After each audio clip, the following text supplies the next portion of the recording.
Hello, I'm Krista Kay, and I'm here to talk to a specific group of people today. It's the family curator. Is that you?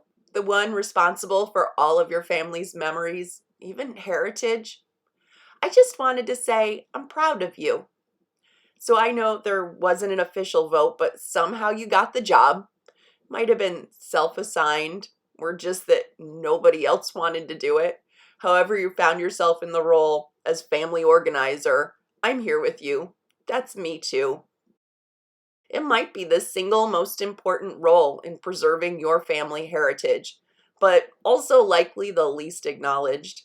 Maybe your family all thinks it's fun, and it kind of is fun, actually. I do enjoy it, but it isn't easy, and I know that. It takes time and it takes effort. So maybe your family doesn't see exactly how valuable this work is yet, but they will. As time goes on and those photographs grow in value, they will appreciate it more. They'll appreciate your work because they're going to want to remember the time, the place, the person. Your efforts today will grow in value in your family.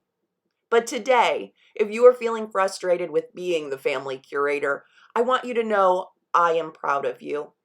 These tiny steps you're taking, even if it's just storing boxes in your closet you haven't gotten to yet, they are important. You have a great responsibility, even if others don't see it yet. So I want you to know I am proud of you for taking on that role.